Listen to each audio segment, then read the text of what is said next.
Good evening, ladies and gentlemen. My name is Graf the Giraffe, and I am joined by Refresh. And welcome to the Legacy Showdown League. This is week one, and we have an incredible matchup coming for you tonight, or at least two matchups. But the first one is what we're really excited about. Refresh, how are you doing? How you feeling?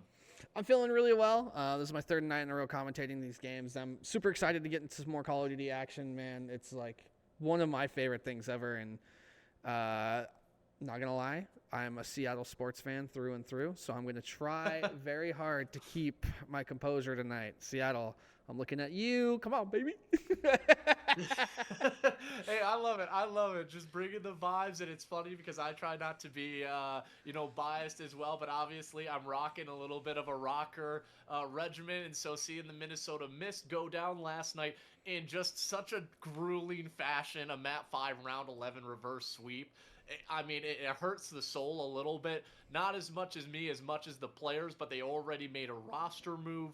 But let's talk about the teams that are coming up tonight. We get some fresh look and some new faces as it's going to be the side of the Seattle Legion going up against the Raleigh Reign. And I think we have quite the roster from both of these teams.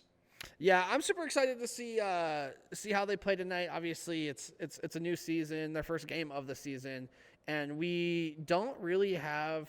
We have a pretty well diverse map set tonight, and I think a lot of it is going to come down to how the ARs play, how they cover on Den. We'll get into the map rotation as I bring it up. It's going to be Den Hardpoint, Raid S&D, Den Overload, Exposure Hardpoint, and Scar S&D to round out the map set. Yeah, and I kind of love that Den has been the staple so far this Call of Duty season. At least early on in the title, I feel like there's always a Den HP, whether it's the map 1, whether it's the map 4, and you can kind of tell the teams that pick that really focus on their AR presence, and not to mention the map rotation, because when you're playing a map like Colossus, right, completely different story. Obviously you can rotate, but the spawns aren't as sticky, and there's so many close quarter combats. Your submachine guns are really reigning supreme. There's lots of engagements, so Den is kind of like the very slow version of Colossus, where it's methodical and you play your angles. Yeah, I think Den might be my favorite map in the game. Honestly, there's not I really a agree. map I dislike in the game as far as when it Hmm. comes to the competitive modes.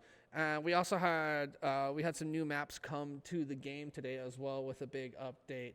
We got Meltdown from Black Ops 2. Hopefully some of you guys are familiar with that. If I not, love it. you guys can't go out to drink tonight because if you're not old enough to know what that map is, you're not old enough to party.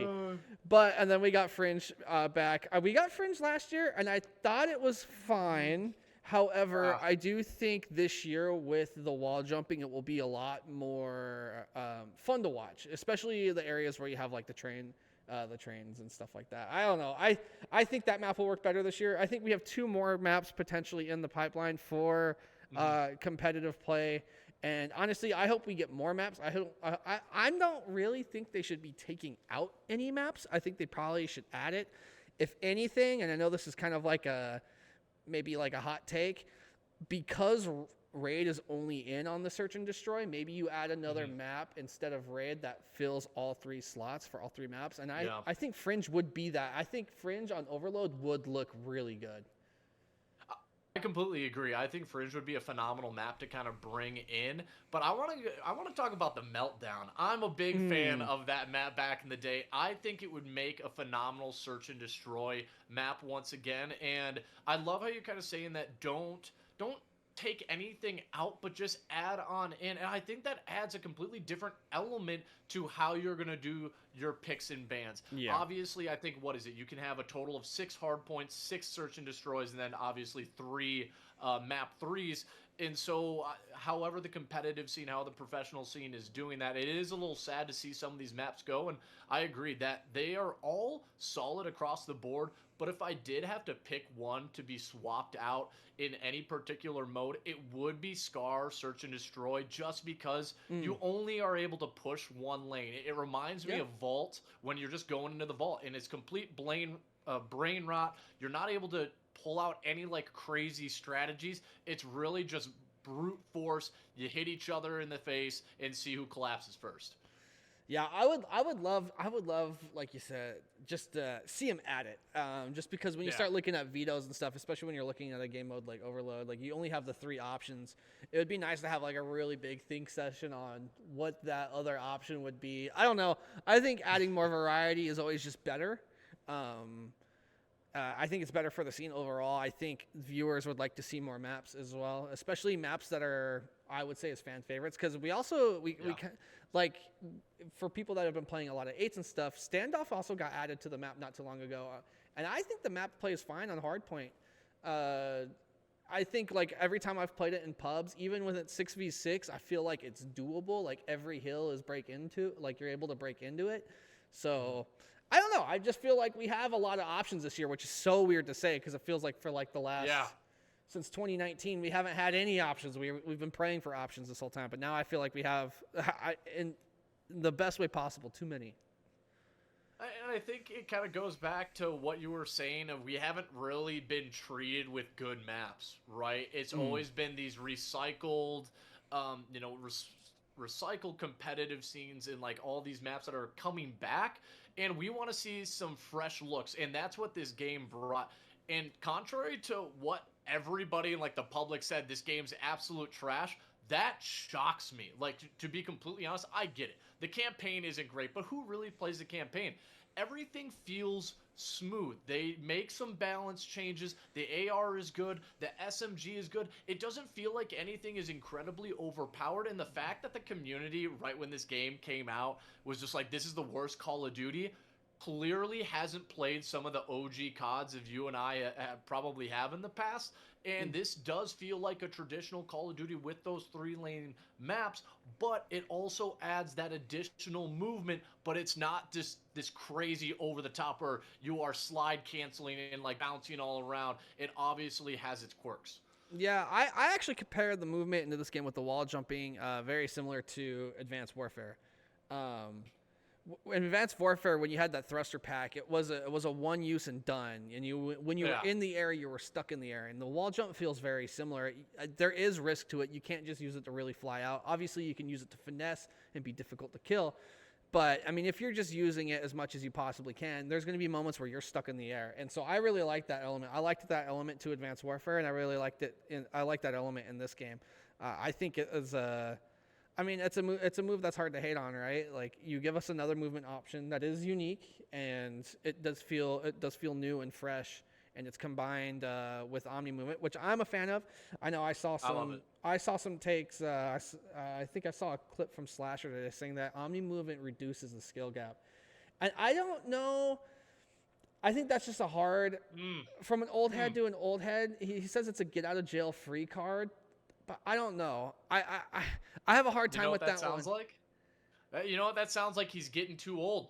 I mean, honestly, like it's a young man's game. I get it. You're trying to play until you are 50, but that's just the fact is you are not going to be playing professional Call of Duty when you're 35 because you're just not going to have that reaction time like these people do.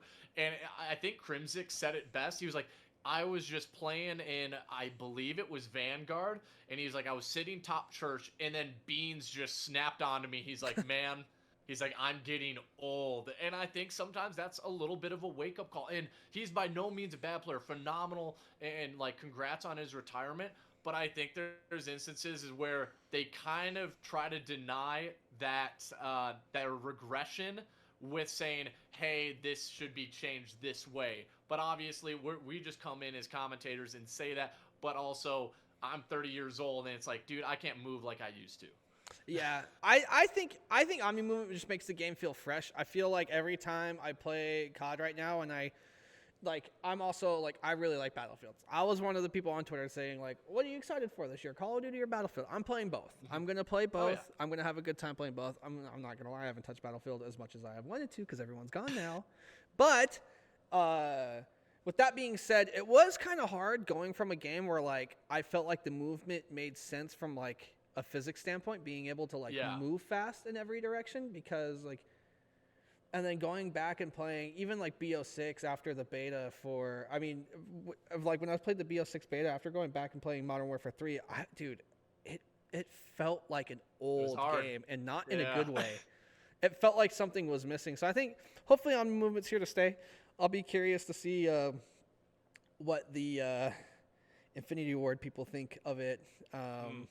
I think I don't know. I think doesn't make sense to take it out now. I think, yeah, I completely agree, but obviously Infinity Ward, they kind of do their own thing. Same with Treyarch, but Treyarch, they're the people who pave the way for what Call of Duty should be. And I'm not saying Infinity War at the beginning, absolutely. It was just like Modern Warfare, Modern Warfare 2, Modern Warfare 3, just mwah. All three of those games were almost like perfection. And then same with Black Ops, Black Ops 2, even World at War, even though I know a lot of people didn't really like that one when it first came out at times, still, I loved going back and playing some of these old games, but I don't even want to think about the new title right now, refresh. I want to talk about this series that we have coming up, and let's go and kind of take a look at these maps once again. We were talking about it. We have that Den hardpoint. We have the raid, search, and destroy. But what has exposure really brought to the competitive scene that changes and is so drastically different than Control? I think what it brings back the mobile objective, right? Obviously, the hardpoint moves around the map, but when it's a lot different because on a map like Overload, you have a static spawn, and because you have a static spawn, it's nice to have like a capture the flag-esque type objective again, because it's really nice to see, because when that objective moves across the map, the objective actually does block a spawn. So you have to have like that whereabout with you of like, all right, where am I spawning on the map versus where the objective is. Recentering on the map because there's 2 cap points, I think is really big and really underrated. I think a lot of people get caught off guard overextending on these maps because they don't understand they need to be ready to play defense. So I think that it's the light switch, right? It's the offense defense light switch. And I'm a big fan of offense defense light switch in the moment too. I think with Control it's a little bit different because there's a clear timer, there's a clear objective, you get done, reset, okay, now we're on offense, let's talk about it, how are we going to push? But in the moment on Overload, it's like, all right, they have the EMP, now what? Like it has to be an instant reaction because you can get steamrolled in a game mode like that. You absolutely can, and I've seen it more often than not, and I do think that's a reason of teams just haven't scrimmed it, and I don't know why. It feels like Overload's like the redheaded stepchild right now. No, everybody's like, okay, yeah, we're gonna play it for the third mode, and I think it does add a completely different element to how you have to play, and I completely agree. The overextension, you see it, teams will get that score, and then the bomb will spawn on the other side of the map, and the other team is just waiting to pick it up, and since they know, hey, nobody cut across the 50-yard line, we basically get a free point right back. So that's kind of one of those instances where you have to play true, you have to play sound defense and attack. It's that that switch you were talking about. Yeah, that switch is super important, and I think it's probably the most important part of the game. And hardpoint is in that similar way as well. Like there is a switch that you have to flip, but it's those static spawns that make such a difference. And like being able to recognize, like when you have the EMP, you need people to push up in front of you. You need to have an offensive line essentially. And I think you can see when people panic and they grab the EMP and they just think all right, I just need to get this cap as fast as I can. And then they are just kind of on this island by themselves. And what that does is turn over possession to the other team. And if you're in a deficit and the other team has that possession, then you're stuck with trying to just get it back, and then you're just burning time. I love how you say that. It's a turnover, and it feels like that happens more often than not. And that's what kind of makes a team go from good to great, is understanding how to play it properly and when to be patient and allow those reinforcements to come in and support you and or just transition the map. I love how there's a delay, right? There's not an instant time of, hey, this is where he's at real time. It gives you like that 2 to 3 seconds. And sometimes you see some crazy fakes. You see some incredible jukes because the defense will like, okay, he's going this way. And then immediately he's like, nope, I'm already here. And then he just kind of skirts on by.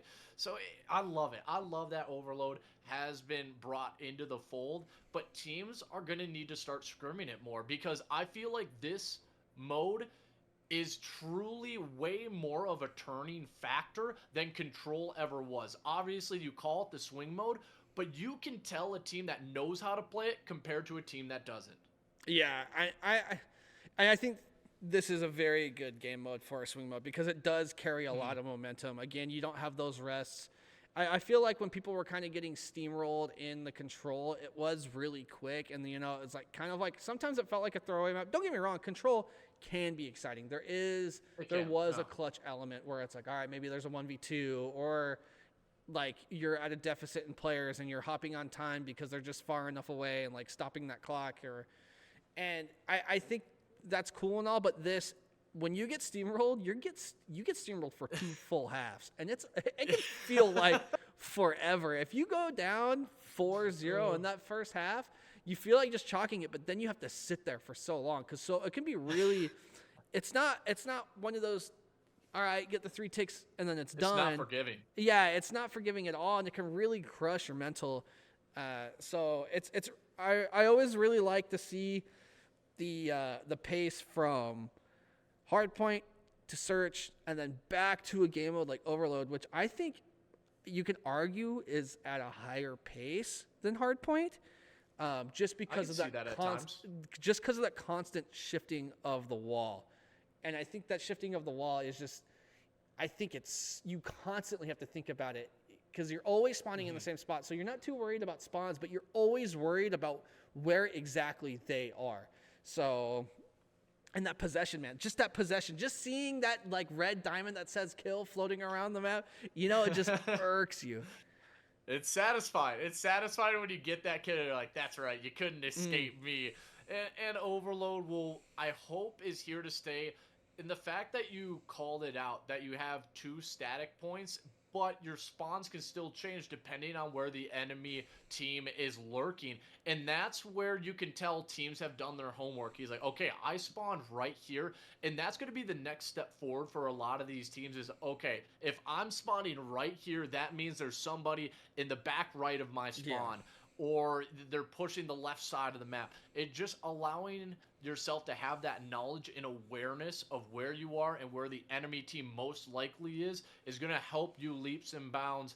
But one thing that we always want to bring up is your communication. Sometimes we don't get to hear those listen-ins, but you can see it on the mini-map. There's just that tiny bit of disconnect. There's that half or quarter of a second that could have made a difference of you waiting and then you pushing and going into a 1v2, a 1v1 where you could have had that advantage.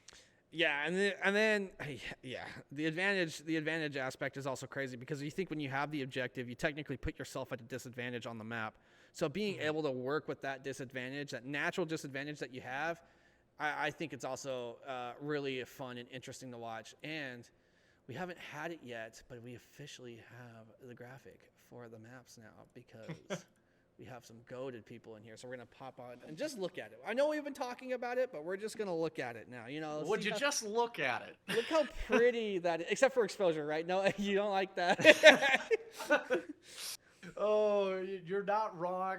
And we were talking about this for anybody, a little bit of an insider information and inside joke was I understand why people like exposure, but whatever reason, my eyes just don't like the desert color, like that tan, dull scheme. It just makes me not like it. And that's the only reason that I can explain. But obviously that's going to be the map for, and what you love about that map is in the beginning of the game, there was only 4 hills, right? Then they added that additional 5th, but it ended up being that P4, which it went onto the other side of the map, and it allowed more of this equilibrium to have the chance to early rotate for your side of the map if you didn't get that flip. And so I love that the creators of the game were hearing everything out and said, yeah, this needs another hill. And I think it's probably one of the most exhilarating hard points overall, right behind Colossus. 100%. And I just want to take a minute to shout out Nico the Creative here. You can check them out on Instagram. Nico the Creative is the one providing all the graphics on the fly for us in these broadcasts. And as somebody that's been kind of like, came in as a caster, started doing production as well, and like really helping set up the show. Nico the Creative has been like one of the most valuable assets I've ever gotten the pleasure to work with. So shout out to Nico for providing the graphics. Just wanted to show some love there. Hey, absolutely. I personally haven't met or talked to Nico, but it's all been good things all around, and the graphics look phenomenal. And honestly, yes. I'm sad that we got to look at our ugly mugs back, once again. Whoa, no. I got to roast both of us. But this is going to be a good series. Sorry for the delay, everybody. We did have a person that needed to have a little bit of a reset of their game. The internet went out, whatever the case may be. So you're going to listen to us yap a little bit. But let's go and kind of talk about the next series. We have Toronto, we have Phoenix, and those are going to be some good maps. A little bit of a flip. You have a Scar hardpoint, a Raid Search and Destroy on that map too again, and then a Scar Overload followed by a Blackheart map 4 hardpoint and Exposure map 5. Now tell me about Blackheart, because for whatever reason, I just feel like this map just sticks out more than the others. Obviously, everybody's like, oh, it's the thing floating in the middle. But what makes this map so much more unique than the others? It's a bang out. I think it's similar to like last year's Skyline, right? You know it's a bang out every time. So there's always that anticipation that the subs are going to show up and they're going to fight super scrappy in the middle of the map. And I think the ARs, a lot of the times you see 4 subs or 3 subs, 1 AR, and I think that already provides like a unique viewing experience. And then you have like some pretty crazy like routes. You can hit jumps, you can hit all the way out towards window side where that silo is. I don't know. I just think it creates a really fast, unique experience in this game, similar to like what Skyline did last year. And I enjoy it a lot. I think it's absolute fun to watch. I was really bummed after that season 1 patch came out. They had to kind of put that map on the back burner. They took it out of pubs. They took it out of competitive because there was a glitch with the map itself. But now it's back. Super fun to watch. I love it. Yeah, I love it too. And I think it is one of those bang out maps. And it allows the Omni movement to be more utilized than I think any others. The middle is just everybody's wall jumping, in and out of cover, compared to Den, where, you just have some of these small sidewalls, you have to cross over. And then on a map like Raid, there's really not a whole lot of Omni movement you can use or those little jetpack jumps as much, unless you are trying to get a little bit of information with the snipe. And I'm still waiting for that refresh. I'm still waiting for that little hop up jump and then the quick scope across. I haven't been able to see it yet, but I've been waiting for it. Yeah, we saw some good snipes on that map last night, but not from there though. Not from where you're talking about. So maybe we'll see it today. And going back to the boomstick being brought into the fold along with the smoke grenade, the unique thing about it, right? I do think the sniper is a tad bit overpowered in this game. Yeah. I think just because the zoom in is so quick, and for whatever reason, it does feel like the aim assist is a tad bit heavier on the sniper. And so teams, you only are allowed those 2 lives. I do like that change. I think that if you had it in all 6 rounds or 11 rounds, it can be a little stale, but that's what the smoke is for. Kind of tell me what your thoughts about bringing the sniper back in. I'm 50-50 on this. I think I'm glad it's here. I'm glad we have the opportunity to see it be used, but I'm actually on the opposite side of the fence. I think allowing it every round should be fine. Because of the smoke, and I think there is a big skill in realizing when to put it in your pocket. I think there's a big skill, and I feel like only having it for 2 lives, that sometimes that skill kind of gets thrown away or to the wayside. Yeah, you can put it away, but then it's a risk not being able to pull it out again.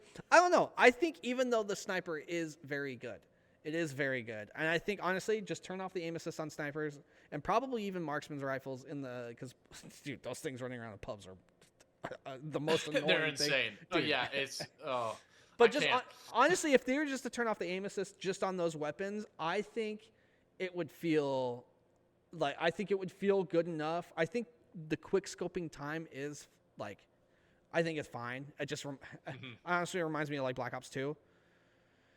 It kind of reminds me of Black Ops 2. It's just like the click, zoom, bang. And I think that's super satisfying to watch. Yeah, so I guess I am just like on the other side. Just allow it every round. I'm a big fan of make the game easy to understand from a viewership perspective. The game shouldn't be too different from pubs to competitive. Obviously, get rid of shotguns, get rid of some of like the really cheesy stuff like grenade launchers, rocket launchers, all of those. That stuff makes sense because that's the stuff that annoys you in pubs. When you get sniped and then you see that kill cam, I never really, even with how good the sniper is, I never really get mad that I got like quick scoped across the map. I'm like, all right, you got me. You know what I mean? So like, I think, we just need to make the game easy to understand so the casual viewer can translate that better into their brain. When they go to watch something like the CDL, there's no like, well, why did the M15 get nerfed and the muzzle's still banned? So, like to me, it's so interesting because I think as the new generation of Call of Duty pros are coming on in, none of them like to see snipers in search and destroy. And I purely think that's because they don't want to have to learn different strategies to counter it. And search and destroy is obviously the most cerebral game mode that you're gonna have in any Call of Duty title. And the fact that you're bringing in the sniper, it's like, okay, we can't push this lane because there's somebody good, and so that makes a lot of those fast engagement submachine gun players get frustrated because they're like, okay, I can't just slide out into the open. And so I agree with you in the sense that it should be allowed every round. And teams should have to make their adjustments, but I swear, these new Call of Duty kids these days, it is just, we want to fly. We want to fly 110% every single time. And that's just not the way that the Call of Duty competitive scene should be. Yeah, well, that's cool. Just do it behind cover, Like, well, that's where you use another sniper or an AR to be able to cover you. Back in the day, we used to have to put shots in across the map and back that sniper down, let our subs push up. It's doable. We've done it. We've done it for years. It would be totally fine to do it now. And I think with the smokes, this game aren't incredibly overpowered. I know that was the issue. They're like, the smokes are just way too much. Or, you can see everybody through the smoke. In this game, like, you have absolutely no aim assist when you are in that smoke. And it felt like in the other games, you could still see the enemy, like, run across the other side at times, and the aim assist would sometimes like still lock on for you. So the fact that the smoke was like smaller radius, but it covers the actual transition and doesn't allow the aim assist to come through is why I think they allowed the snipers this season. Yeah, I think so too. What I would love to see from a future Call of Duty title is like, especially with titles that take place in the future, maybe instead of a smoke, do more of like a hollow wall, like a shroud.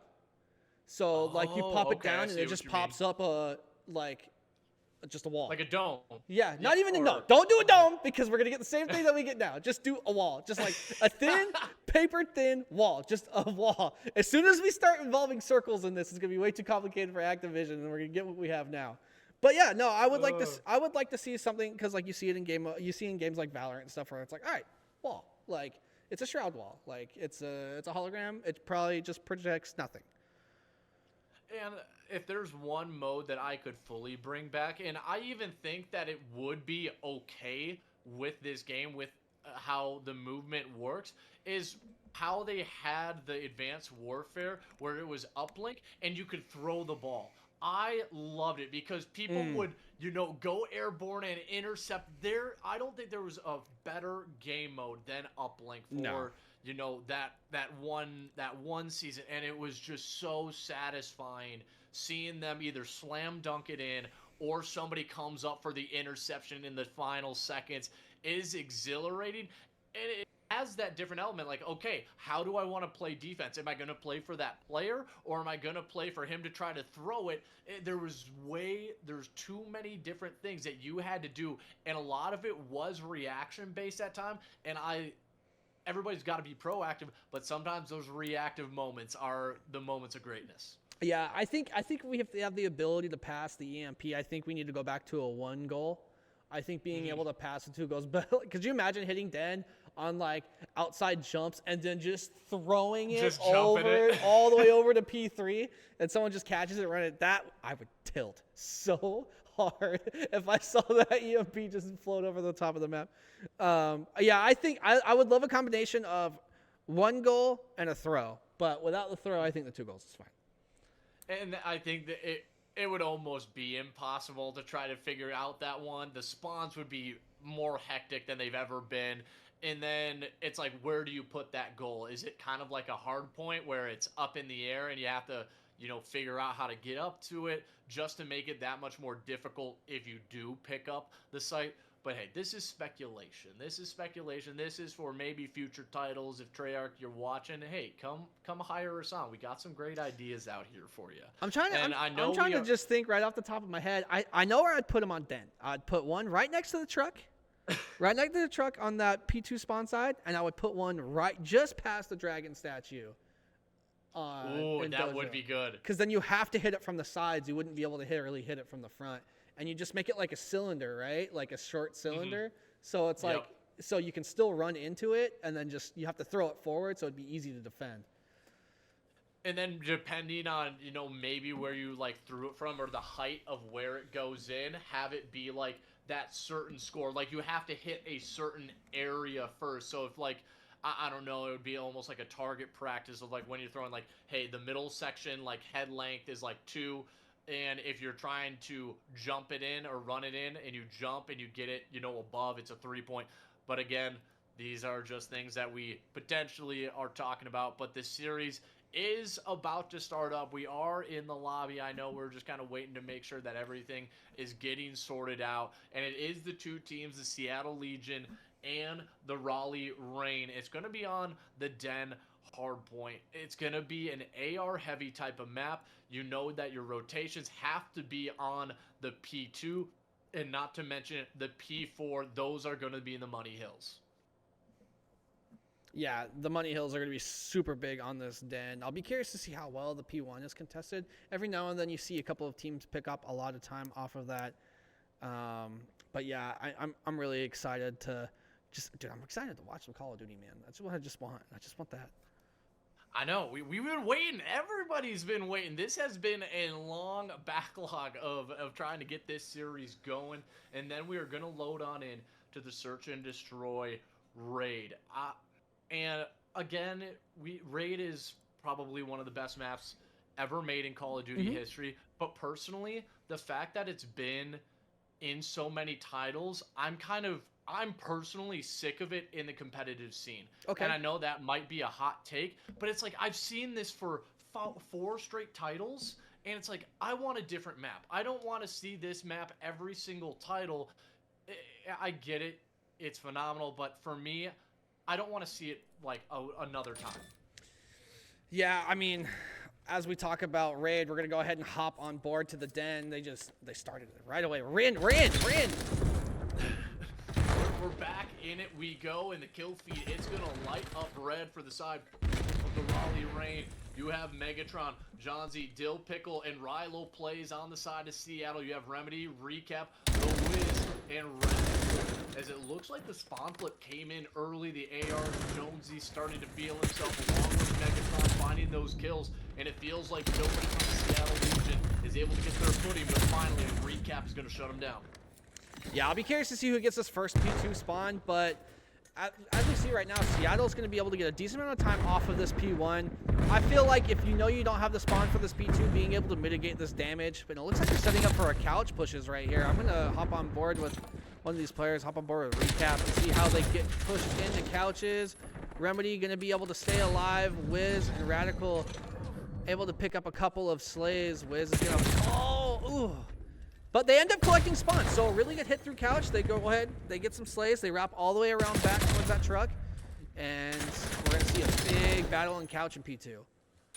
And I like that Joe Pickle, once he realized he was the last player, he tried to back out and play for those spawns, but he just wasn't able to win the gunfight. He was in a 1v1 situation and might have been able to change it to a 50-50 split, but either way, it was the early pressure coming on in from the side of the Legion, and this is what you're talking about with the movement. Some people are jumping over these walls, and it makes it that much more difficult. Yeah, jumping up and over the arches of some doors and over the walls and like around the walls makes them super difficult to kill, but that just means you got to start using those attacks, right? I see a lot of people talking about how stuns are very underused in this game. Stuns in this will completely destroy movement. And so good trophy placement, good stun placement is going to be absolutely ideal to make sure that those players aren't able to get up and over and finesse that wall. And it looks like Raleigh is going to secure this dojo spawn as we are in the P3 looking to go into the P4. They're already setting up for it, which is really nice. And they're playing one step ahead of the side of Seattle right now. They're still trying to find their openings, and I completely agree with you. It feels like attacks have been underutilized, and even the pros were saying this. They're like, if you're not throwing your nades and your attacks, you are throwing the game because of how powerful they are and how much it affects them. So I love that you brought that up, because that's one thing I always harp on, especially in the search and destroy. If I see you in the late round go down with both your frag and your stun in your pocket, I mean, you are tossing. Yeah, I agree. I mean, yeah, you got to be able to use those tacks. Yeah, I think just stopping the movement. What are we watching here? What are we watching here? I haven't seen this. Okay, Wait, tried what? something there. All right, What? I guess you can get there. I haven't seen that, but I hope at some point that we get to. The unfortunate part is, as soon as he dies, they literally gave up their entire push.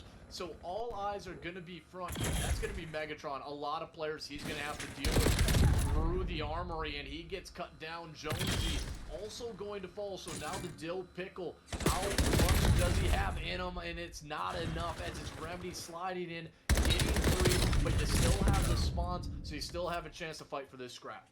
Yeah, as we're starting to feel like Raleigh was taking a really big lead, I mean, if Seattle gets the rest of this time, they're going to be looking to pretty much just tie up the game going into this next set of rotations.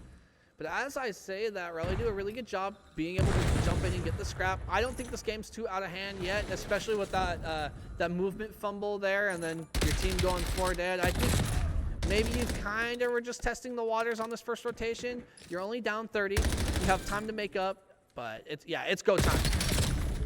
It is go time, and after that first set of rotations, it's going to be a 30-point difference as Dill Pickle. Once again, this guy, I feel like he's always on the hill at 15 and 7. He's leading the lobby in kills. And I do want to point out here, Refresh, is that Lilo plays 3 and 11, so it feels like you're maybe playing in that 3v4 scenario at the beginning of the game. And that's no disrespect to him, but maybe that's the reason why Seattle still has a fighting chance. Yeah. I mean, Slays there is a big topic of discussion, even with only 24 seconds as well. So Rilo's got to get their plays straight, their gunny straight here pretty soon, or else you're going to allow this other team to catch up and maybe make up a little bit of ground that they don't want to. I mean, I don't know. Right now, it's a fight for the P2 spawns, and it looks like number 7, Dill, making the heads-up play on the minimap, but look at number 3. Look at Wiz. He is patiently waiting. He knows he's the only player in the position to just cause a little bit of havoc. And he actually takes down the player on the hill, has the reinforcements. It's now a 2v2, and it's just beautiful, patient plays from the Wiz, calling him out, and he gets on 3 in a row, and that allows the break to come in for the side of Seattle.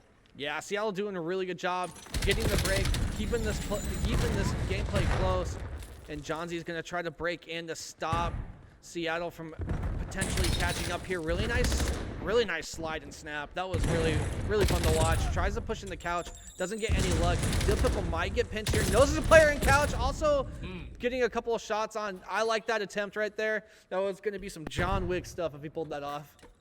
I completely agree, and you knew it was coming. He's like, all right, I got a 2v1, and I just got a snap. Unfortunately, the lapse was a tad bit too quick for him to be able to secure that second kill. But to the P3 second set, we will go, and Wiz unaware that somebody is kind of lurking around in that garage, but this is the movement that we're talking about, and he stays alive again.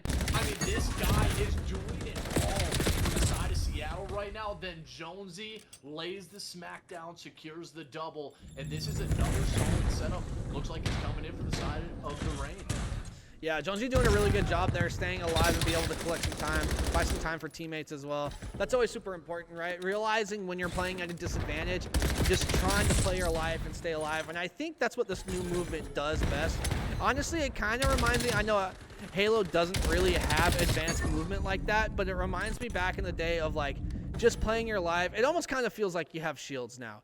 Like, you're able to take a little bit more damage because you're able to get around cover a little bit better, but that just means you need to have the whereabouts to stay alive and then play around your teammates and really start doing team damage. I think this Call of Duty is I think there's a big emphasis on assists and team damage, and I feel like it's the first time in a while that we've had that. Yeah, and I think in some of those other titles as well that it shows those assists in non-traded kills. It just kind of shows, hey, are you the player either finding those big moments, or are you the lone wolf who's kind of bringing down your team when you should be going as a pack? And this is going to be another hot thing for me. The fact that we see these Halo professionals try to make the transition into Call of Duty and not succeed, I think the skill gap is so much higher in Call of Duty now than when it was back 10 years ago when Frosty made those transitions, because there is a lot more talent in the competitive scene than there was back then. Yeah, I think that's true. I do think there is. I don't know, but you also gotta look at players like Neptune and Shotzi. Those are new players. Those are players that have come in recent years. I think there's an argument to be made there that maybe your greatest Call of Duty players are really Halo players. Oh, okay, I love it. That is a good take. Absolutely. So, hey, you proved me wrong, but again, let's go and talk about this match as it is Raleigh Rain, as he is still sitting up by roughly 50 points. And once again, on the P1, he will go recap a huge kill, and he puts the tags into Jonesy, but he has a player through mid-cut. That's going to be Rilo trying to watch over him. It's still trying to get his footing as he sits at 11 and 22. The last remaining member is Dill, Seattle Legion. This is the chance to flip the script. You were sitting down by 50. You have P1 control. You also have the rotation to P2. It's just about a matter of stifling this initial hit from the side of Raleigh. Yeah, and I think once you get past this 200-point mark, when you have the lead, this scrap time becomes more and more important, because you put a lot of pressure on this other team to fight back with that scrap. Because 214 is a lot closer than what it would look like if it would have been 180. So for them to get all the way up to 214 just off of that scrap time, I think is a big deal. And they're going to rely really heavily on this Dill Pickle to slay out the back to close out this game on the P2. It will pretty soon no longer be possible to do it, but you do not want Seattle to make any sort of a comeback here. Oh, you absolutely don't, and it doesn't look like it is going to happen. It's Megatron coming in, the Decepticon taking down the Autobots in blue, as it has been an absolute brawl on this P2, but it looks like it is going to be the victors that are Raleigh. And I love how you put the emphasis on the scrap time. Raleigh knew that. They're like, hey, we're just going to play for the last 10 or 15, get over that 200-point marker. Oof. They had a solid setup. They didn't do anything to throw their lives away. Then they made one concise and well-executed hit, and it earned them the break. Yeah, and this is going to be really Seattle's last chance to take this map #1. They need to lock it down here. They need to get their teamwork and communication on point. Start team slaying out these players. Try to stay alive, not like that at all. That was Rilo. Rilo play is able to slide in and get a cheeky kill. Wiz going to be kind of left by themselves on the point. You see two players kind of spawning over towards mid. Has to run all the way out of couches to get here, and they're going to have to hop in with 2 seconds left. That nade damage is going to come through. The stop is going to come in for just a second. Wiz is going to be the last one alive to try to get that stop, and it is going to be too late for Seattle. Oh, good Lord, Dill Pickle, give this man his flowers. He popped off with a 5-piece to close that one out, but we get to see the replay of Raleigh. Unfortunately, doesn't amount to the map win, but there were so many big plays, I think, across the board from Raleigh Rain. And we were talking about how Rilo didn't have a very overall great game, sitting at 16 and 28. But that double that he got to break that last hill and at least allow his teammates to get there was the game changer and the difference maker to being able to close that out on the P3. Yeah, that P3 was super solid. There was a lot of cheeky kills that happened in Seattle, just not able to put it together with the teamwork there to try to get the stop. It's one of those things where you get too far behind, right? And that can be so scary. That is not what you want. No, you definitely don't. And you're going to be kind of looking back at that, taking a look at the VOD and saying, hey, guys, what did we do wrong? What was interesting about our setups? Why weren't we able to lock down a little bit of this time? And I think when they initially got that third set on the P2 in towards that dojo area, they were all crunched together. They were turtled up, and it allowed everybody just to swarm all at once. And once you're throwing shoulders and making more than one set of eyes look at you, it allows that other player from the other enemy team to slide on in and get that opening blood, and then it just kind of is a domino from there. But good stuff. I love what I was seeing out of the side of Raleigh Rain. Obviously, I don't think that they are, this unbeatable team. And Dill Pickle, obviously give that guy once again the kudos as he had a 2.23 KD, and that's what you're looking for out of some of your submachine guns. Yeah, 2.23 is absolutely insane. Especially on a map like Den, where it kind of feels a little bit spread out sometimes. There's a lot of walls that separates the different areas, but being able to slide in and just kind of bang out the map like that is super impressive. But now it's time to slow it down for Search and Destroy, right? How are we gonna handle the transition from Hardpoint to Search and Destroy? I feel like there was moments that Seattle could have done it, but at the end of the day, like, it was the pacing from Raleigh. And let's see if that pacing is being aggressive on the objective, or let's see if that pacing is actually with the info that you're receiving. Because I think there's a big difference from being aggressive to receiving info. You took the words right out of my mouth. Literally, the next thing I was going to say was dictate the pace of how you play the game. Do not go to the beat of the enemy team's drums. Slow everything down if you need to, because obviously you could tell there was a lot of aggression. There was a lot of engagements that were, I think, being forced a tad bit too much from Raleigh, and they just simply weren't being punished. That's why you saw a lot of doubles, a lot of triples, and mitigate those types of situations to give yourself either that extra angle or set that trap for that one lone player trying to get a tad bit creative, find those openings, and punish them for it. Yeah, no, I was super excited to watch. Like, dictating pace is such a big one, but also keeping your mental and being able to bounce back without getting too down about what just happened in that game number one. Because I would say about the first half, the first 3 quarters, it looked pretty close. Really, the deficit was hovering around 30 to 50, and that's well within doable. That's one good hold. Honestly, that's less than one good hold, and so for Raleigh to be able to come out and just not let them get the hold at all is super impressive, because it just allows the stop of momentum. And what we're talking about, I think they used their tax pretty well. They definitely did. They were slowing a lot of those players down, and in that final moment where they're all trying to go through the mid-cut, it was tack, nade, and you can't get in there to even contest it, and then you pull out the pistol, you get 3 players, and that was your John Wick play of the moment going to Dill. But heading into the raid, Search and Destroy, there are so many different types of strategies you can throw out, and that's why this map keeps being brought back in the competitive scene throughout the ages, throughout the years, because of the versatility.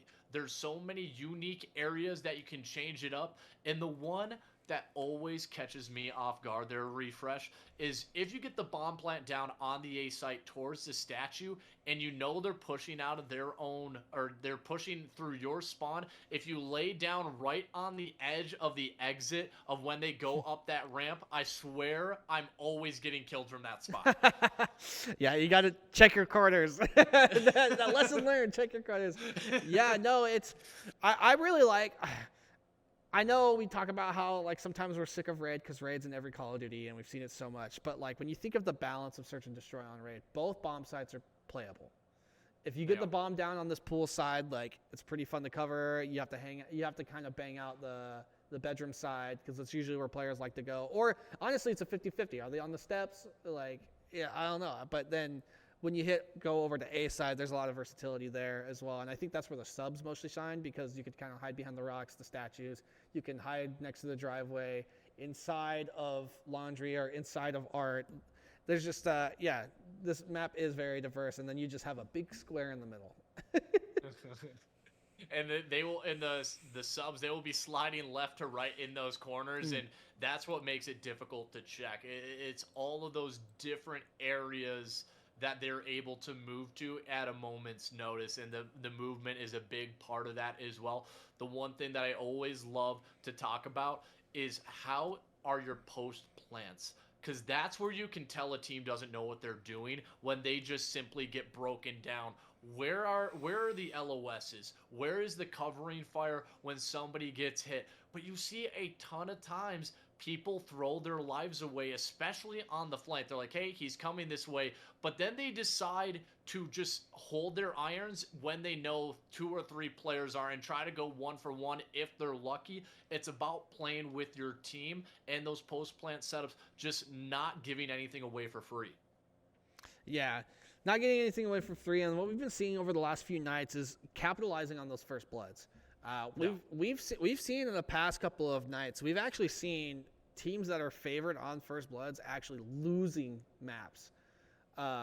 So being able to not only get first blood, but then have the communication to play after that. Maybe you get a little bit too confident. Maybe you split up and you're willing to just take one-on-one gunfights when you don't have to anymore.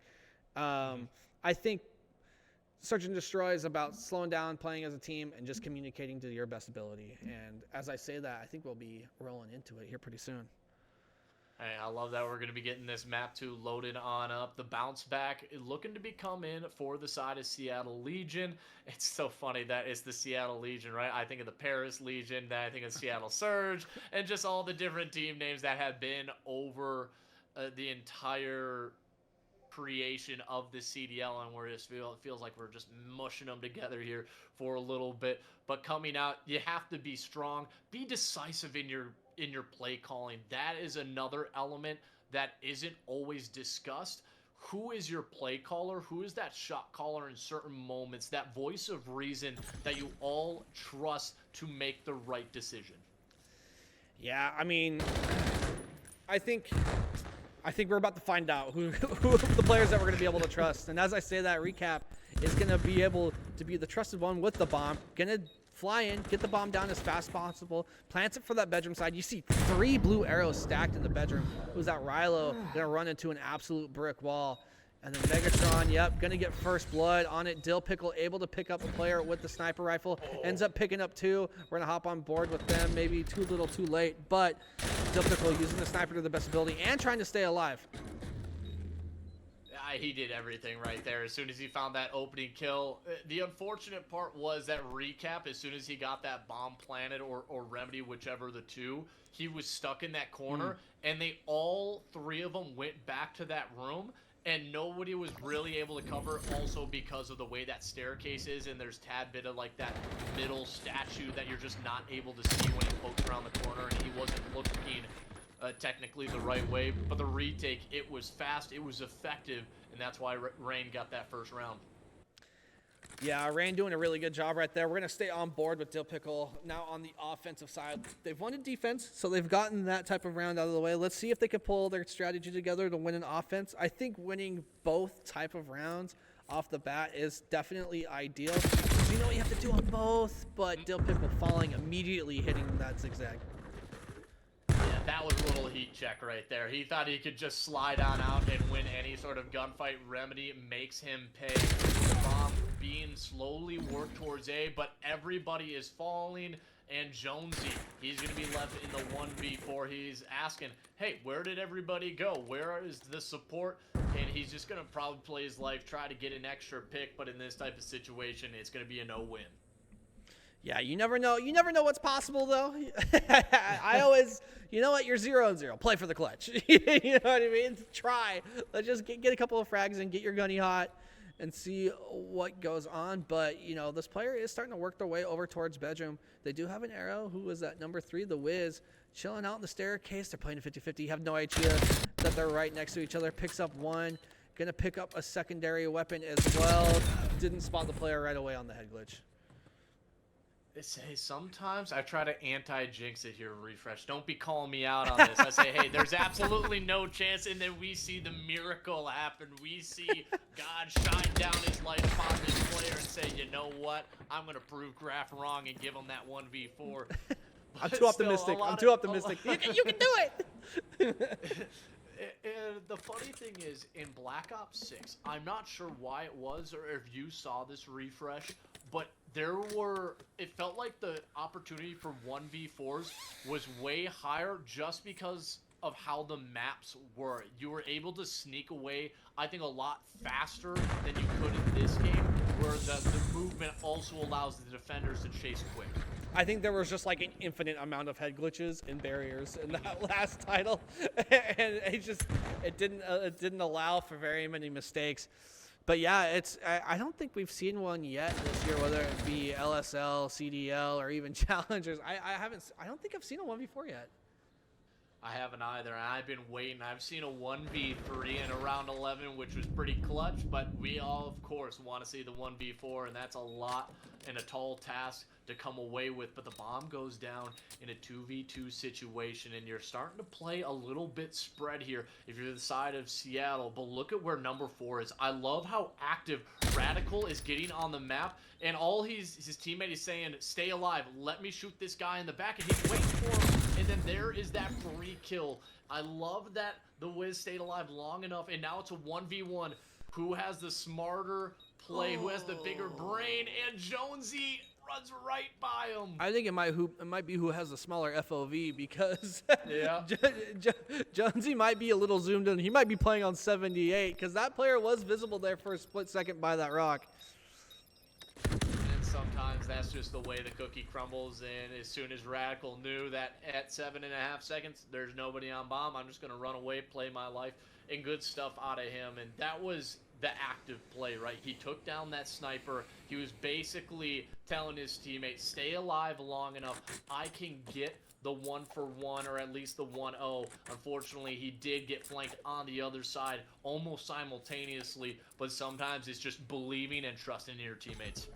Yeah, I'm looking around for a sniper right now. I don't believe I see one, so I'm going to hop on board with Remedy. Remedy is going to fall for that first blood. Dill Pickle, that's another slay by them. 3 kills so far in the Search and Destroy, 2 in the first round and 1 in this round so far. Wiz going to get challenged here in middle. Those 2 players are going to kind of stack on top of each other. I'm pretty sure Wiz only got info on the 1, so they are going to back down. And in the background, Rilo ends up picking up Radical as well. It's just a weird spacing across this map. Everybody is spread out. Number 8 is the hugely isolated player for the side of Raleigh, and he decides to go back to Laundry, realizes nobody's there, and then through the mid-cut, it's going to be Recap getting shut down. This should be a round for the side of Raleigh, unless Wiz, he's pre-firing these angles, but 20 seconds left. You still have 2 players to find and the defuse. Yeah, you're going to be cutting it kind of close on time. I don't think you have time anymore. Man, that's a hard one, man. You get into a 2v3 situation when you split up like that. You got to kind of hope for picks, and then you got to kind of hope to not get traded there. But,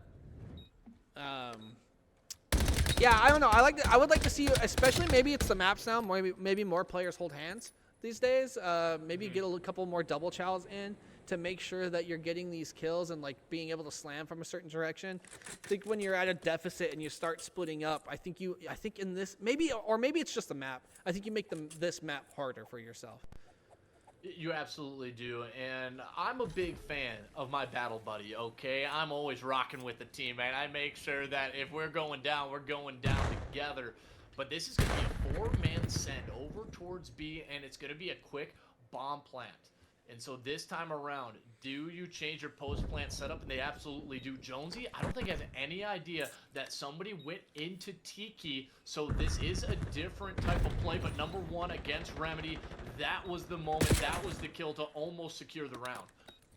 Yeah, Megatron trying to shoot shots across the map as well, trying to find a pick.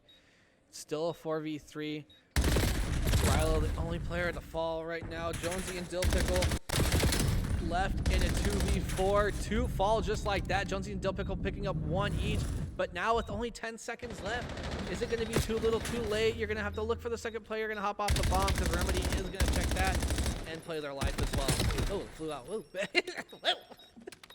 Oh my goodness, Jonesy is 8-1, even though his team is down by the round. But as soon as Raleigh dies, you have 2 players who are over towards, top bedroom, bottom bedroom.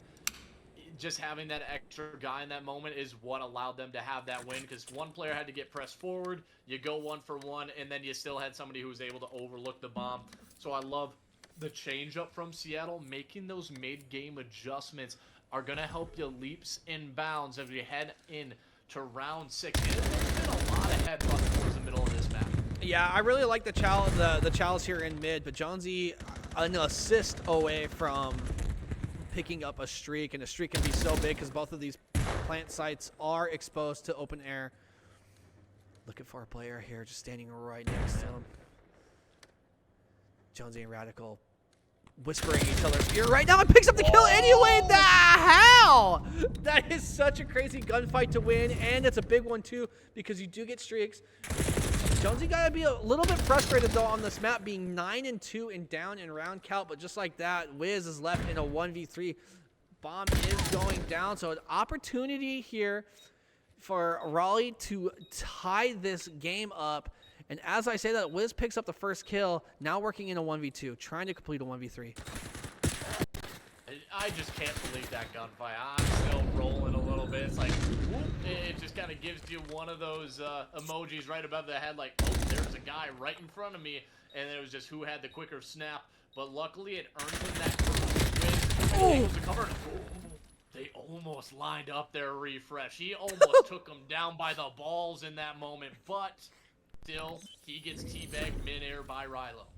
Yeah, I really liked how these two played it on the side from Raleigh here. I like the recognition that there's a gunfight happening in mid, and then that player backs all the way down the laundry instead of challenging and possibly just letting a teammate get into a 1v1. That was a very low-risk play. You rotate all the way back. You either are going to have to force that player out into the middle of the open or wrap all the way around to that laundry side in order to pick up that player. And by the time they would have done that, it would have been too late.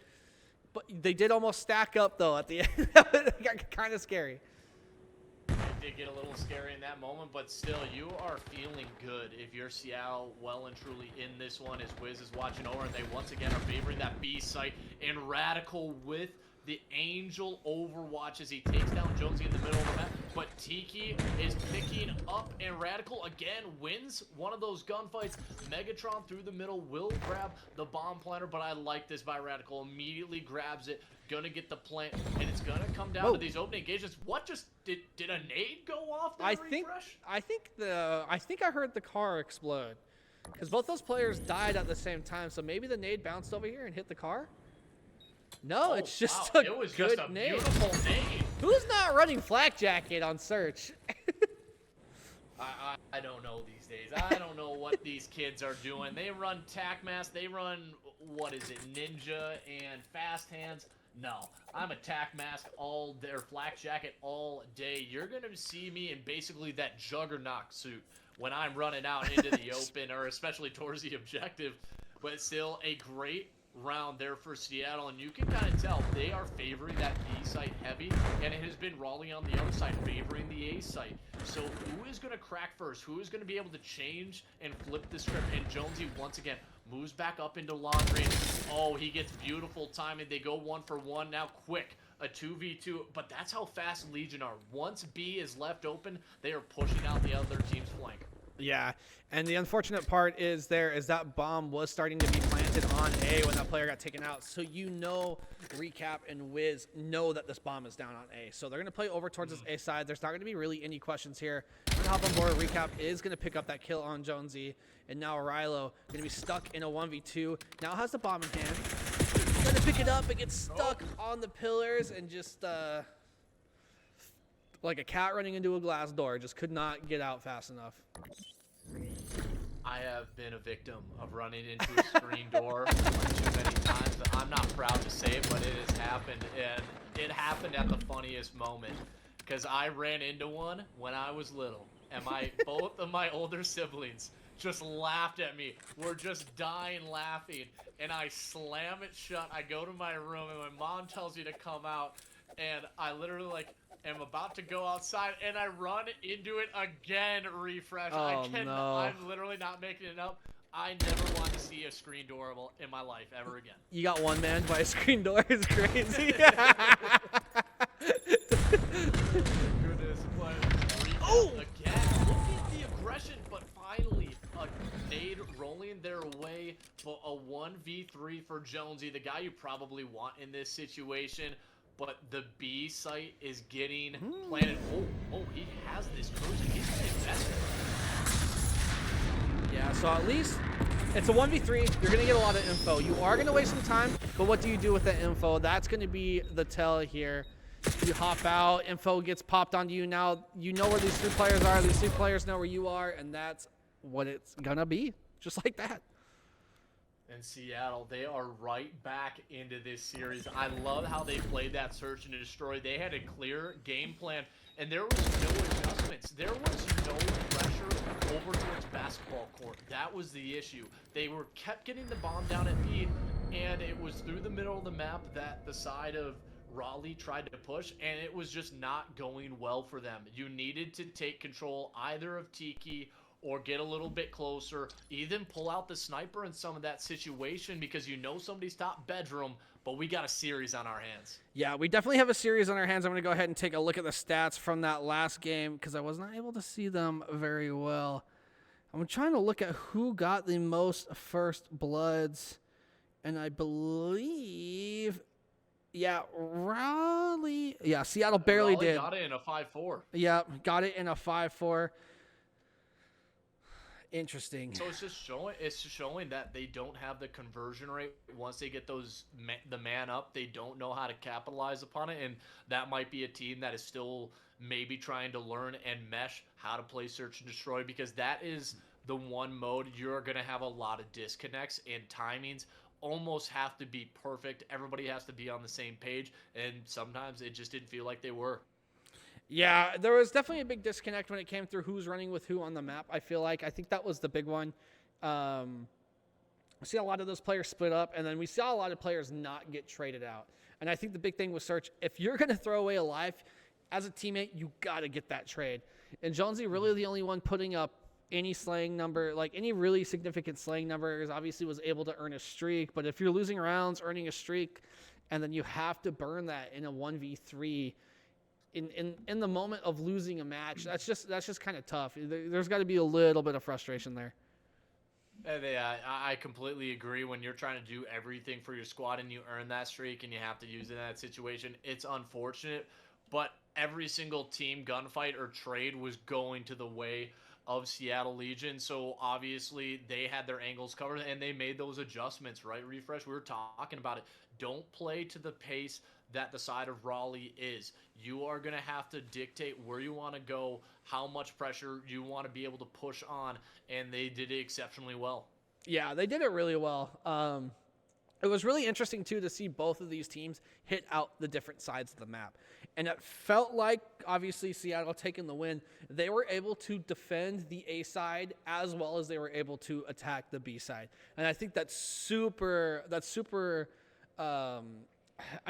admirable, right? Where you're able to kind of play both sides of the field and just kind of get locked in. Yeah, getting locked in is going to be the name of the game. But speaking of getting locked in, we are going to be eventually loading on into this Map 3 Den Overload. Refresh, I don't know about you, but my voice is needing a little bit of a break. So everybody, don't go anywhere. We are going to have that Map 3 Overload Den coming up after this.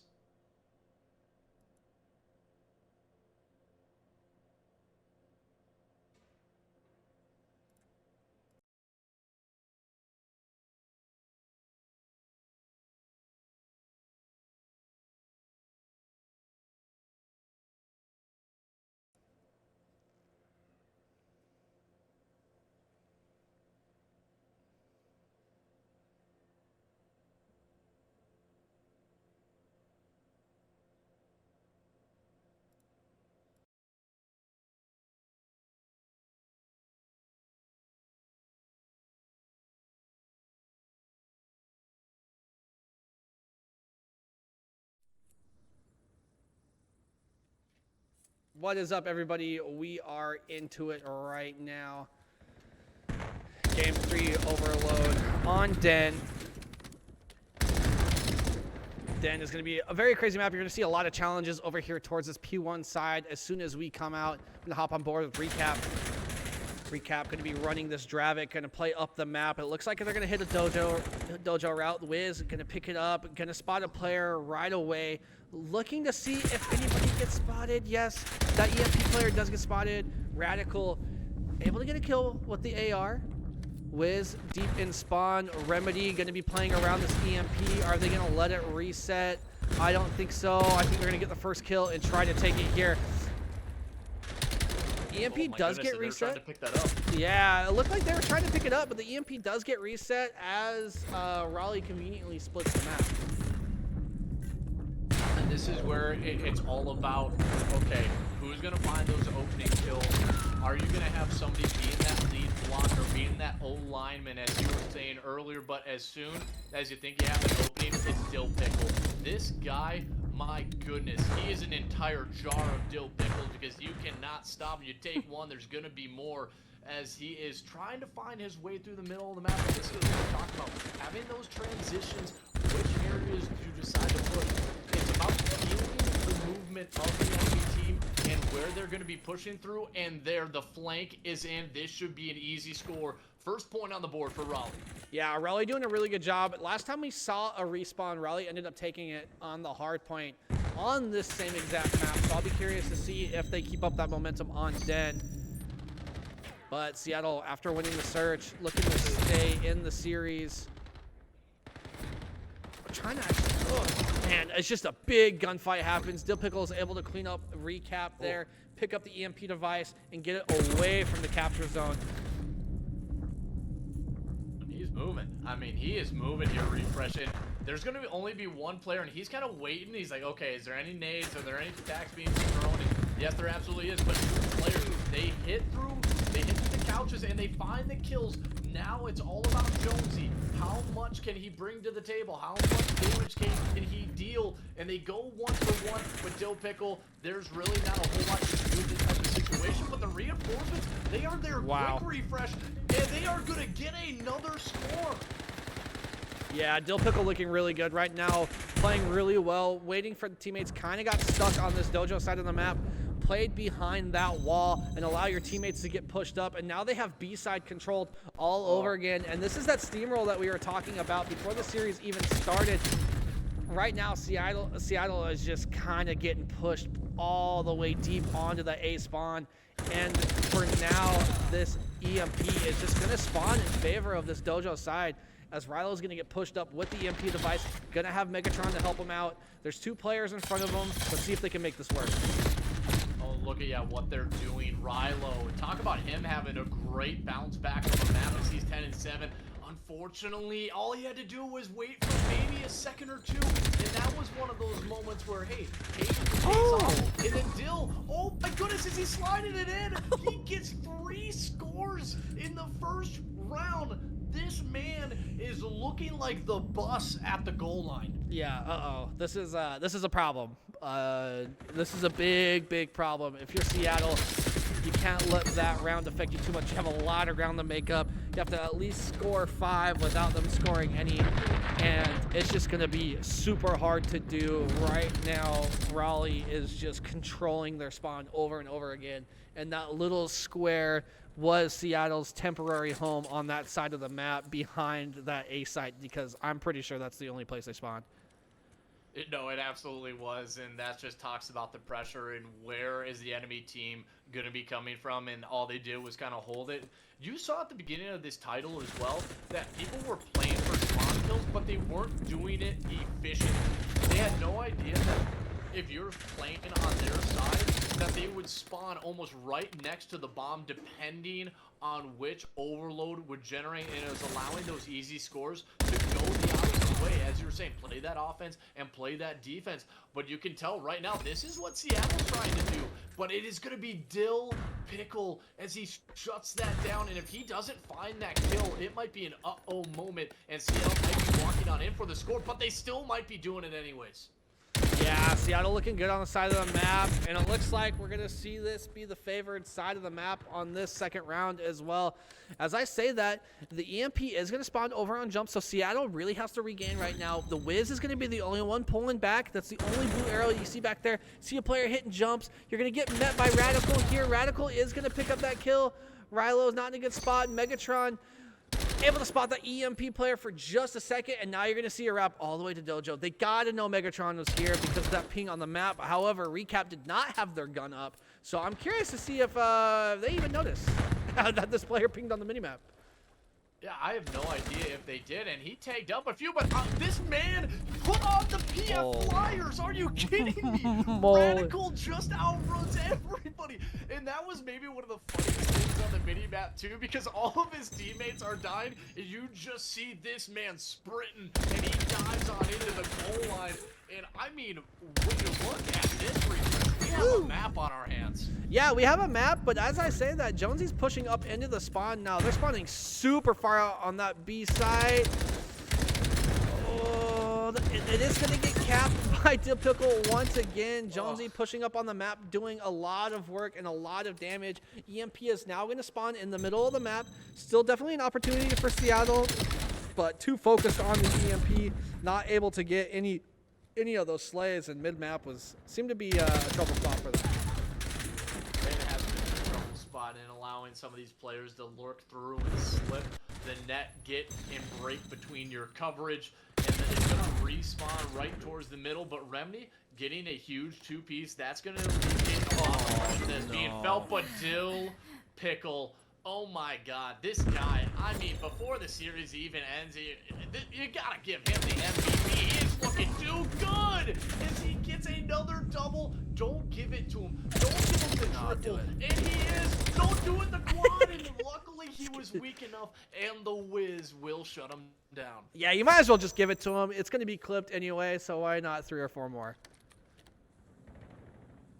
The Wiz. 3 or 4 more would be the name of the game there, Refresh. You know, we're here for entertainment, right? You know, just Seattle, throw it away, dude. Oh, but here we go. They are making that opening, and that was like walking into a firing range right there. You had no info that there are 3 people right outside of that garage with their ARs and stuff, and then you get riddled with bullets. And look at number 6. I mean, he's just running. Jones, he's like, okay, is anybody going to stop me? And number 2, he's going to be the only one who can do it. And this is a moment, how do you play the defense? But he was ready for the chow, had the right weapon. So count your lucky stars in that moment if you're Seattle. Yeah, honestly, that player probably could have just hit a slide or a dive.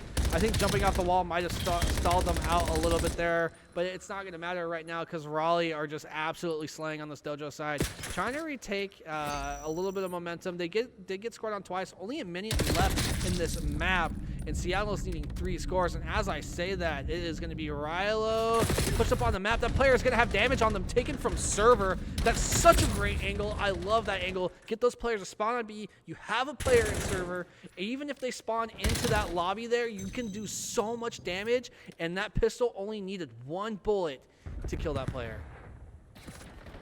That snowball is starting to get bigger and bigger as it goes downhill. It is 30 seconds left. You eventually get a good clean set of kills, but you're not going to be able to amount to much.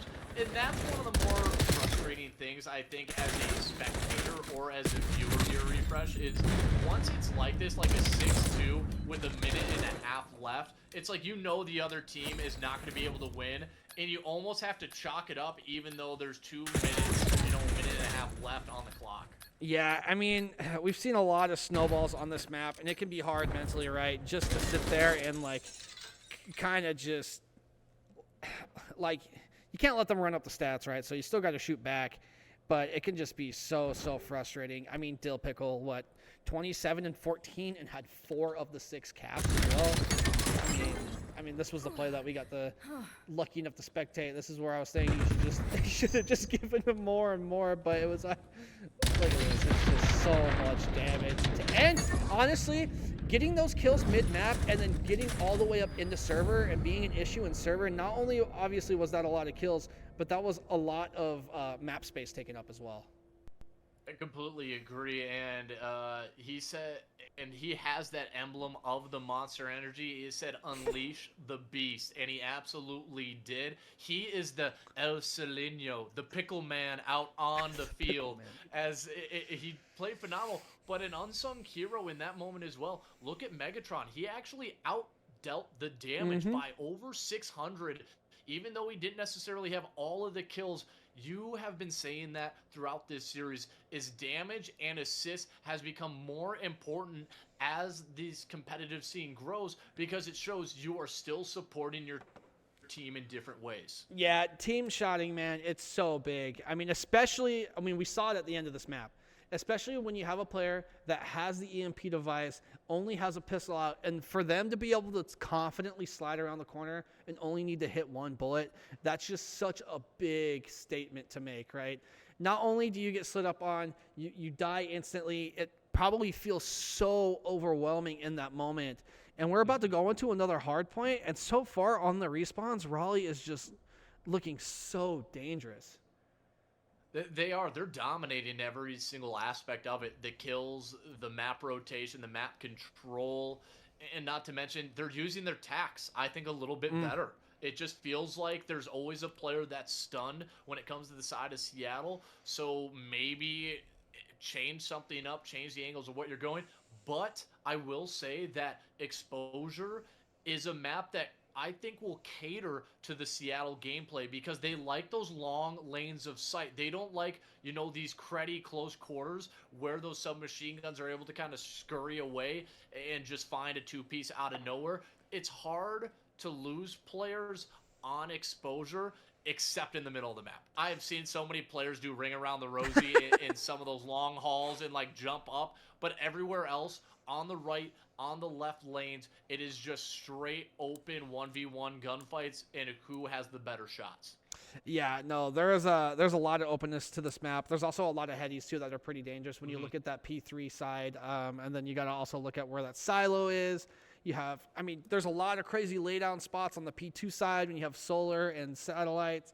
And then honestly, the really tricky part I believe is going to be, is it P5 in that like actual desert part, Yeah. holding that, like there's a big balance, right? Is all right, what side of the map you on? You kind of have to have a player out of the game controlling one spawn, forcing them to spawn either side. I think holding either side is fine, Mm-hmm. because as long as you can control top mid, force them onto one side, you're naturally gonna force their centering over to the hill because they want to get the player off the hill. So if you're able to just force them to that one spawn, you're really, really able to just focus up and get the slays. And I'm excited to see who does that, because I think that's what's going to make the big difference here on this map. Holding the middle of the map in the P5, I think, is the most important, because that allows no flanks to come through. And I completely agree in the sense of knowing where they are spawning. But some players don't have that discipline. They get past that 50-yard line and maybe cause that weird split spawn.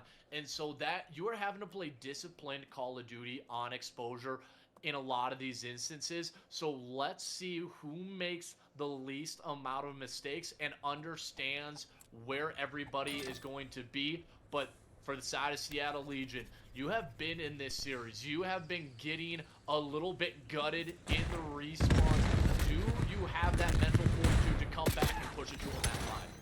I think they do. I think, yeah, the respawn momentum is going to be with Raleigh, but I do think we've seen some light from Seattle with the decision making and the search and destroy. If you can just bring the pace to that decision making, I think you'll have a lot better time in game modes like Hardpoint. So I'll be curious. You absolutely will. Yeah, I just, this communication, right? It's got to be on point. They got to make the decisions fast, and they got to get these players out of key positions. But right now, it's a bloodbath in mid. It was looking good at the start there for the side of Legion, and as soon as I say that, they do end up getting 2 kills go their way. But if you're giving up 25 on the P1, that's not the way they want to start out this game, and you lose the rotations as we go towards the M67 Abram, or the futuristic version of it. And if you are calling me out and saying that's not a real thing, go and look it up. It's a real tank. I play World of Tanks, everybody, okay? I know my stuff. I'm joking out here, but it's still the kills going to the side of Seattle Legion, and it is the who's been making some of the big plays for the Legion, and you just need that to continue here into the hardpoint. Yeah, we're gonna show some love to Radical as Seattle is gonna try to get bounced back into this map. I mean, they just took a little bit of a deficit here in the P1 rotating into the P2, but if you get the rest of this time, I feel like I've said this 5 times in the first hardpoint. If you just get the scrap and you just hold on for the rest of the point, you'll get caught up. And it's just, you don't want to fall into that cycle that you fell into the map number 1. And it looks like the scrap time, again, is going to go over to Raleigh Rain. The scrap time is important. I know, like, rotating is super important, but finding that nice, sweet balance, being able to break, having the time early. And, like, look, they get the scrap time, they rotate, they're able to get a few kills on the point, and just like that, P3 is wide open, and all of these players are forced through the middle of the map. This could spiral out of control for Refresh. It's looking like that could be the moment. And Megatron, he is 8-4 with a 5-kill streak, soaking up that time. Remedy, he actually gets a great timing, and I love this. If they find the re-break, or do they get the 1v1? Remedy versus Jonesy, huge kill right there, and that is at least going to secure you an extra 10 seconds. Remedy is doing it all right now. Oh, so big. Remedy looking really, really big on the map right now, especially in this P3. Again, those tacks come in. I don't know, do any of these players have trophies on that side? It looks like Wiz just earned a trophy rotating into this next point. I feel like a trophy would have been earned already. I would have liked to see one maybe go down in that. No one getting the scrap time in that P3. As I said, that Rilo's going to scrape up the last few seconds, and then 4 dead for Seattle. And I'm trying to show Seattle some love right now. Recap going to be popping the Deady, trying to get across the map. It does not boost the speed in this game, I believe. I still wish it did that. I wish it was a silent and speed boost. I think it would be a lot more useful. You know, I think it actually does, but only by something like 10%. It's very minimal. I think it does add a tad bit of speed, but again, don't call me out on that. I'm not 100%. Still, another break coming on in for Legion. It's just that their most difficult part of the hardpoint have been holding the hills. It's been a lot more frustration, and then Megatron again coming in with triples. Legion, they're having an issue getting pieced up. Yeah, they're able to get the scrap time. You're going to see Rain rotated over towards this. Jonesy going to be the one pushed up to try to get a few plays early off, laying in the weeds, but gets picked off. Dill Pickle going to be in a great position here to get a couple of shots across the map. You have sights in the silo, and if you look just to the left, you're able to see the point as well. Doesn't know has a player underneath him. That is going to be Radical. Radical in a good position. Gives himself away. Radical does pick up a 2-piece there. Everyone kind of falls, but it's still going to be Megatron in the point. Not able to get a kill. So some life here from Seattle. A little bit of life, and that's exactly what you want to see. Trophy going to be placed, and this is the setup that we were talking about in the refreshes. What angles are you going to be able to hold? And it's the middle of the map that's going to be dictating everything. The only unfortunate part is a split came through, and I think that was due to, I think it was Wiz before he dropped it past the 50-yard line, and then the player going down on the hill. So it is going to be another 20 seconds of scrap going the way of Raleigh Rain. Yeah, and that scrap time is going to get contested, but it's still going to get won over by Jonesy, and everybody, again, falling for Seattle. We're about to have a rotation reset. Back to P1. We'll see how Seattle copes with the top of this map. I feel like that's been the big difference, is how easy are you able to stay on top of this map. And right now, I feel like Seattle is constantly having to hit deep wraps and constantly having to wrap low. No one's even really on the silo now from either side. I feel like that spot's being kind of underutilized, but yeah, Seattle just trying to get back into it. I mean, if they get most of this P1, I mean, it's double the score. It's going to be so hard. Not impossible, it's just hard. And they're making it a lot more difficult on themselves when they're just not able to win those 1v1 gunfights. Even though he's playing off of a tad bit of a heady, you are still allowing 20 seconds to trickle your way for the side of Raleigh Rain. As Megatron getting active, and I felt like he was about to just turn on that guy and have to disrespect him, throw him out of the lobby, but the kill feed, it's consistently red, and you just do not have the map control that you are needing. You're left in one of these engagements, the coverage is there, and you go on to the P2. Honestly, a difficult hill to break just because of how large that tank is, and somebody can hide behind it while his teammates watch over with all of the ARs. Yeah, there's just so much open space on the lanes. A couple of body shots there. A little bit of disrespect. I like it. Don't do it against Seattle, though. Come on. But there's just so much space. I mean, look how deep this lane is, right? Look how versatile this tank is. They're able to challenge top solar. They're able to challenge all the way in outer. Sneaks behind one of these players. This player is just kind of doing it all, but yeah, like you said, P2 can just feel so impossible to take, and I feel like if you approach from mid, it's just a death trap. Unless you have tax. Toss him in, get him off. Look at that. I mean, Megatron just spawned up, already doesn't have tac. Like, already has used it, like, allowing teammates, get stunned, shoots through the stun. Megatron 22 and 13 with over a minute of time as well. Going to be the forward-facing player towards this back spawn, trying to get players to the door. And this is a tough spot to slide through. You don't check the corners. The stun comes in, and you don't check the corner again. What is going on? Where are the comms? As Megatron being the leader of the Decepticons, as he is 4 in a row, and he's going to make it 5. Oh, Lord, he missed that shot. Thank goodness. It doesn't matter, though, Refresh, because they are about to break that 200-point mark. Yeah, and honestly, I feel like Seattle has had moments where they do get the rotation and they do play really well. We had moments earlier in the map where Remedy was really shutting it down, especially in that P3. But it seems like they split the hill evenly, and those always, like, it feels like either the first 20 seconds or the last 20 seconds just always goes in favor of Raleigh. Raleigh just doing a really, really good job on this map. And as I say that, Seattle getting pushed up pretty well through the middle of the map. Gonna have an awkward player, though, spawning out. That's gonna be Rilo. Rilo gonna be in the back and gonna get caught off guard. I'm kind of glad that player got picked up, because that would have been very concerning if they didn't. Yeah, it would have been a little concerning, but what's concerning is that you still have the setup, and it still is getting broken down. The first wave, that first kill, it meant absolutely nothing. It was a paper-thin defense as they just walked right on through it. Dill Pickle holding on to the flank, and we really haven't said his name a whole lot. And Rilo just getting some of those critical kills, even though it's not a lot of them. They are impactful on the map. Once again, the final 20 is being fought for, and like you have been saying all game long, it feels like it's been Rain who's been securing it. Yeah, I mean, they just put up that fight. It feels like they always just have a player that's just down for a gunfight towards the end of a point. And when they're winning these gunfights, I mean, look at the stat line right now. Rilo with a minute of time is the only one negative. Dill Pickle 21 and 15.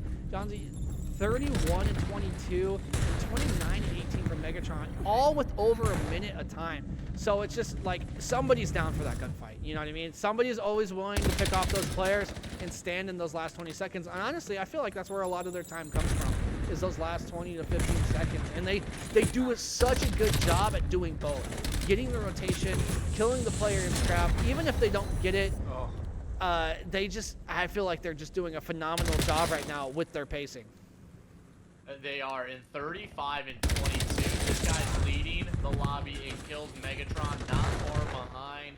And the crazy thing is, you aren't even you're outslaying them clearly, but it's not by a lot. It's not as much as you would think, but still every single kill matters, and it matters in the last, as it is going to be over. Raleigh Rain, they go in, they take the series in a 3-1, and they take a dominating hardpoint map board 250 to 140. Yeah, that just felt very intentional. It felt like every move from Raleigh was very direct, very forward. You kind of knew what they were up to. Now, I'm not trying to say that they were transparent on the map. However, it just felt like everything was just kind of falling their way. It was falling their way, and tough series, as I think the side of Seattle, they're going to go back to their playbook. They are not far behind this team. I truly believe that, even though they were getting outslayed a tad bit. They are just, it always felt like they were one kill away from getting that scrap and securing a hill for a large amount of time. They just weren't able to do it on a consistent basis, and it was the big play ability that truly shined on through for the side of Raleigh. You had everybody get their moment. You had Megatron, you had Jonesy, you had Dill Pickle, and then you had Rilo Plays even finding some of his moments, even though the stat line doesn't necessarily show it. So good stuff for the side of Raleigh Rain coming away with that series. Yeah, really, really solid stuff. Super consistent, especially in the respawns. I mean, Seattle did take that search and destroy. They did look good on that map, too. It didn't feel like a fluke. It didn't feel like a misstep from Raleigh necessarily. It just felt like good play from Seattle. But, yeah, so looking at the stats here, it looks like Jonesy's going to be awarded the MVP and an interview as well. Wow. Interesting. That is a hot take. I mean, he had a good search and destroy. I mean, he definitely did have a great, incredible map 4. I don't know. I feel like that's just a lot of Jonesy fans, but still, he absolutely had an incredible series. So he does deserve it in every single way, shape, or form.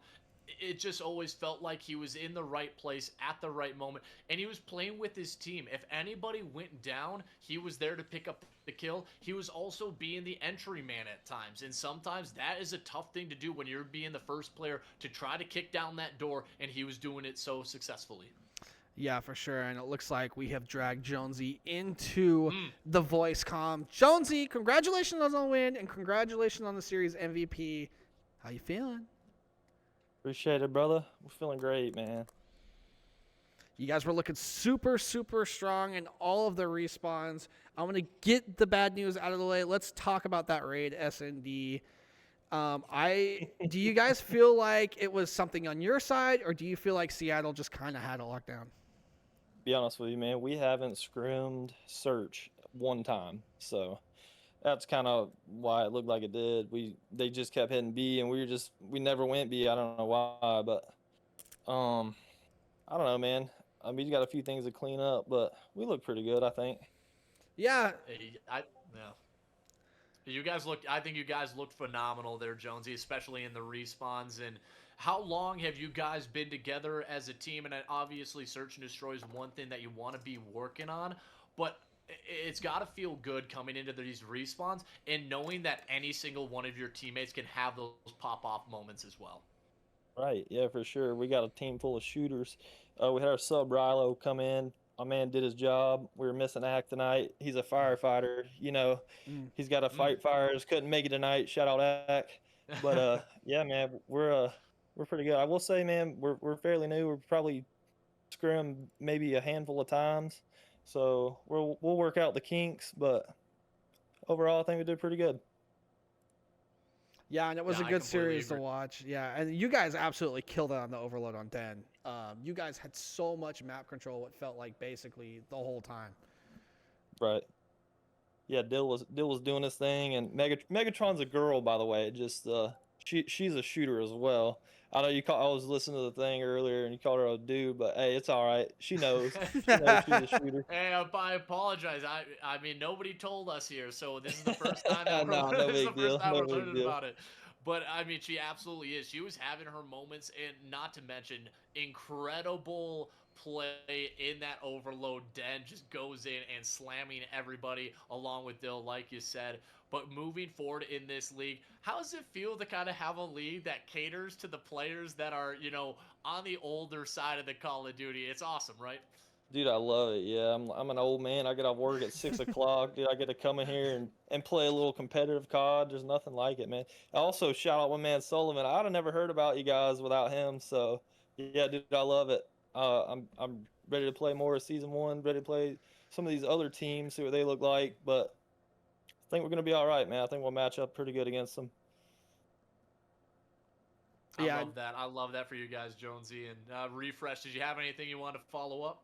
No, man. I feel like that was very straightforward. You left me with very little questions. I felt like I understood your guys' intentions very well. You guys were very fast at making decisions. I'll be curious to see what your S&D looks like after a bit of scrims, because I have a feeling everybody's going to be in for some trouble this year. Yeah, I think so too, man. Honestly, the only thing we've really been scrimming is hard point. So yeah, we gotta work on a few things. Like I said, just kind of feel like it was a little last minute throw together roster. Hell, we didn't even make the like the kickoff tournament because we, we're old, man. We had a couple guys, more than a couple guys couldn't make it, so we only had 3 for the kickoff tournament, so we didn't even get to play in that. So yeah, man, we'll work out the kinks, and I think we'll fare pretty good against these other teams. Awesome. Well, since you And keep telling me how old you are, we're gonna let you get to bed, so you can wake up. Man. You can wake up. We're good. I appreciate it though, man. Yeah, thank Thanks you for so having much. me on. all right, man. That was Jonesy there, refresh. What a guy. Had a phenomenal series, and I love that he's like, yeah, we're old. We can't make all these tournaments during the holidays. We got friends, we got families, and not to mention the older you get, the less time it just feels like you have in the day. But congratulations to the side of the Raleigh Reign as they take down the Seattle Legion in a 3-1 fashion. That will do it from me tonight as a caster. I know, Refresh, you're going to be having another guy come on in. I believe it's Magni going to be filling in the gaps for Refresh. It was an absolute pleasure. Yeah, it was really nice meeting you for the first time. Great commentary with you, man. I had a lot of fun. Yeah, again, thank you for showing up and showing out.